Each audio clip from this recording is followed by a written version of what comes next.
Maharashtra bulletin, नई सोच नई दिशा।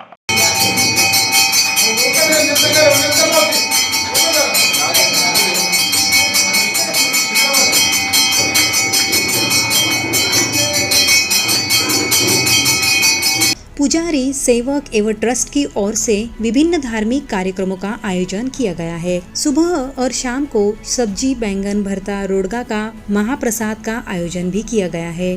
वाघ्या मुरली का कार्यक्रम भी आयोजित किया गया है। खंडोबा के मंदिर में फूलों को आकर्षक ढंग से सजाया गया था।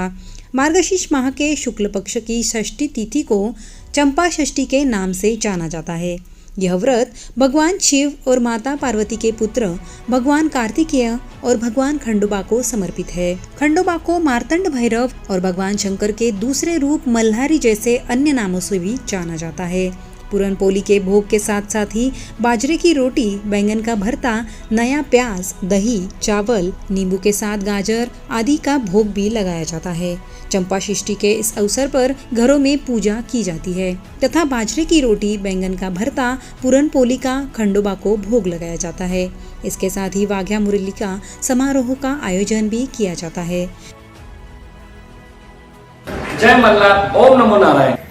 अखिल भारतीय पंचदशनाम जुना आखाडा गुरुवर्य परम पूज्य पद्मानंद सरस्वती जी महाराज, हरिगिरी बापूजी महाराज यांच्या मार्गदर्शनाखाली पंचवटीचा मल्हारी राजा देवस्थान आयोजित चंपा षष्ठी उत्सव याही वर्षी जोमाने साजरा होत आहे। तुम्ही बघत असाल की षडरात्र उत्सव घटस्थापना झालेली आहे। पंचस्थान पंचघट इथं बसलेले आहेत। बद्रीनाथाचं प्रतिकृती आम्ही दाखवण्याचा प्रयत्न केलेला आहे। शनिवार दिनांक 7 डिसेंबर रोजी चंपा षष्ठी वांगेसाठीचा मुहूर्त आहे। तर पंचवटीचा मल्हारी राजा देवस्थान आयोजित 12 गाडा उत्सवाला सर्व भक्तांनी, सर्व खंडोबा भक्तांनी, सर्व भाविकांनी या सुवर्ण क्षणाचा लाभ घ्यावा आणि उपस्थिती यावी, प्रसादाचा लाभ घ्यावा। जय मल्हार, ओम नमो नारायण। महाराष्ट्र बुलेटिन के लिए Atul Pawar, Nashik. Maharashtra bulletin YouTube channel को शेयर करें, सब्सक्राइब करें, बेल आइकॉन पर क्लिक करें।